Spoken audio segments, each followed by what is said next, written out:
All right, guys, still on Corona this time. More on Corona. Okay, specifically on globalization, I want to talk about a few points. It's not like a fixed. People have different, I guess, understanding of what it is or what it would be, in fact, post-corona and after corona. In fact, more what you're hearing is, and we're going to be probably galvanized topic on de-globalization. So people are stepping back and they want to think about the situation, and so a lot of negativity is gonna we're gonna hear about the situation. People are not happy.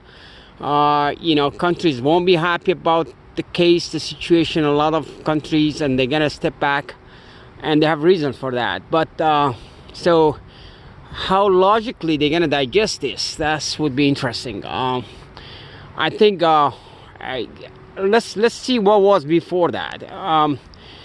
I would say globalization, since even after World War II, probably started, and it just really, the way we know it, picked up on 70s, I would say.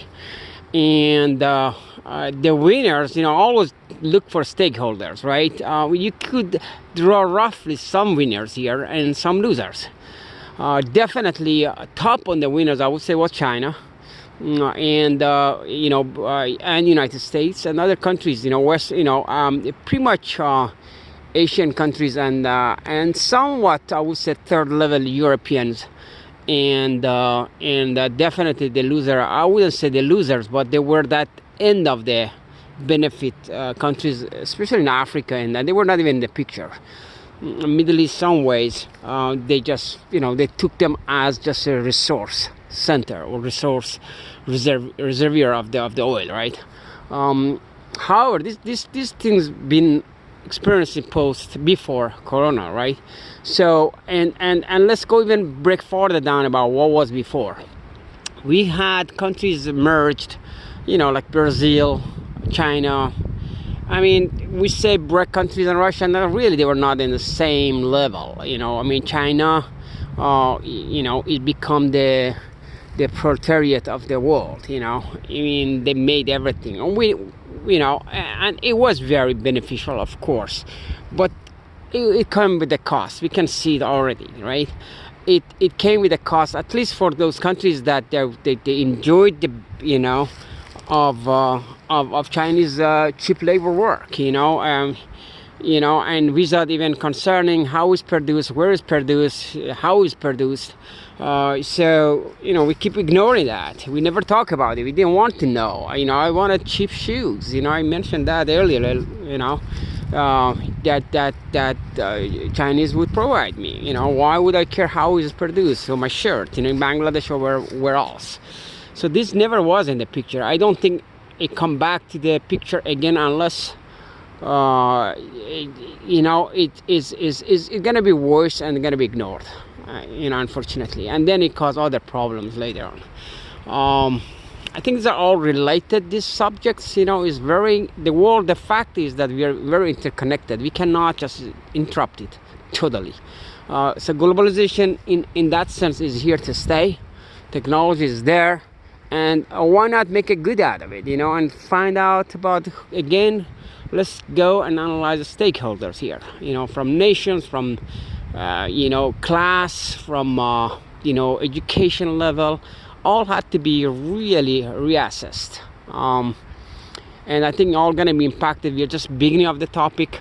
The worst thing you want to be blame, and not even the worst one is in fact not even talk about it. You don't hear much about these topics. You're not going to hear it on from countries that they don't have a free press. People just don't express themselves. That's just not part of their mindset, But hopefully we hear more in this country, at least, and talk about this, and we consider again the not interest just a specific class or specific industry, or it's not gonna work that way. So people are very interconnected. They're gonna hear about it. They're gonna so the worst thing you want to have De-globalization turned out to be a race in the worst way. Yes, China was this come from China, and maybe from the diocese and whatnot. We have to study. We have to know exactly what happened, and some mistakes were done, but also a lot of good things came out of China. That's a fact. The way they manage that, to control that, regardless of the numbers and data we don't have, the fact you cannot ignore that. The fact that the people of Chinese people, they sacrificed and they followed the rules, and it wasn't easy. You have to give them credit on that. Where they had the problem, you have to say that. And also, when they deserve the credit, you have to say that, they're suppliers now to the rest of us that we are in trouble of medical thing. Now, you could say there was a whole thing plot. You can be negative as that. But the fact that they are giving out or selling it, whatever, hopefully they're giving out because they owe us to the world, we are where we are, they're helping. Imagine this hit Bangladesh. How could you just step back and let millions of people die? Or in Nigeria, what would you say? You have to think globally. That's what the globalization means. A real good global. We can keep blaming and pointing at each other, or we can say, hey, all right, let's face it. You made a mistake here. We don't want this to repeat, right? And we talk about it, and we have conventions, and we work together. That's my point. We have no choice.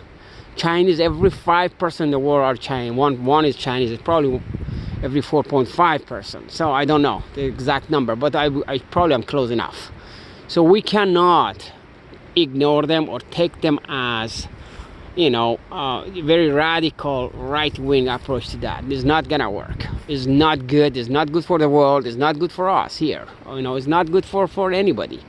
I think we should be able openly discuss about what went wrong in this case, how it started, and what could have China doing better, which I think they could have done a lot better by not letting people leave or be open about it and give the numbers right and all the lessons that, we know about that, but also they did a lot of good things, to begin with. They are the industry of the world, and we need to scale down on that dependency, especially on medical thing. That's it. Whether we talk about it or not, they're gonna happen. It's gonna happen. No nation should be. Now, if we have the means, let's say in the United States, you have the means to produce, let's say, eventually your pharmaceutical, get independent on that. How about countries, let's say, like,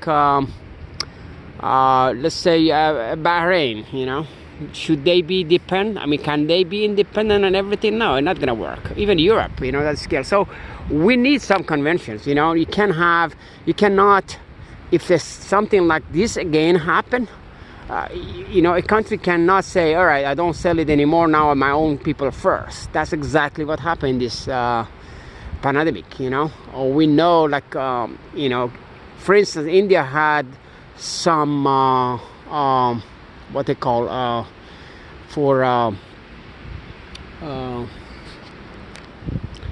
what drug was that? They had it, and the U.S. wanted that, and they, even though they were not, I think they were designated for themselves, but the United States had the leverage to say, else, they had no choice. They had to step down because they economically, they're the weaker part of the state. So I shouldn't remember that drug. It just doesn't come back in my mind. Malaria. Yeah, drugs for malaria. So a lot of things is on the stake, a lot of things on the table. People are gonna be negotiating based on their power. This is not gonna change, unfortunately, but because of globalization at that level, and people are gonna be talk about it, people are gonna be assessed. I think we should be more, even in this country, gonna be a lot of based on class, racial things. Things not gonna. We talk about 20 million people are unemployed. At this point, by the time of course, we now should focus to fight this damn disease, and this virus. Hopefully, we're gonna have sooner than a year the vaccine, which doesn't look like it, but let's hope so. Be hopeful, or somehow we have to be, immunized. But before that, until we get really full back to what we was. Relationships all gonna be under talk and talk. Now we are hot, we are angry, and people talk, very extremely, sometimes on racial thing and very nationalistic, and that's often is wrong. We should have the scale down things, but not necessarily not take advantage good side of global economy. We are connected. So what it means by globalization, you cannot totally say, oh, okay, globalization sucks. That's extreme. Also, if you just blindly accept it and not immune yourself from what you experience, that also sucks. So a lot of hot topics coming, and this is just a beginning of it. And people, until really rational mind have a time to sit back and talk and think about it, I think we are far away from it, and a lot of other issues kind of emerge. And countries needs smart leadership is start talk about it and think about it. But I don't think is the idea of just me, you separate, and big walls is gonna help anyone. I don't think that's gonna work anyway.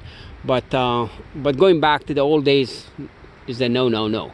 I know I stand right middle of the line, and it's a very comfortable position, but it's not conservative. In fact, it's very progressive what I'm saying. Hopefully this would be useful. It was sunny, but then it got more cloudy. So I'm on the bright side of life, and I believe good things. I believe good things come out of this, and it doesn't have to be defeat for humanity. Hopefully, it's a big lessons, and we have to emphasis on education, and we have to emphasis on fairness, and think this is gonna happen. It's a better world. Health and education should be really universal. I mean. That I'm coming from that kind of mindset, to be honest. We're far from that, and that's a chance to rebuild these things, at least in this country, and hopefully we model other people do it as well. So it's no to say China is bad, and not necessarily going back the way it was. I think we need to reevaluate it, but in a good term, and conventions and rational minds at work. All the best to all of us. God bless.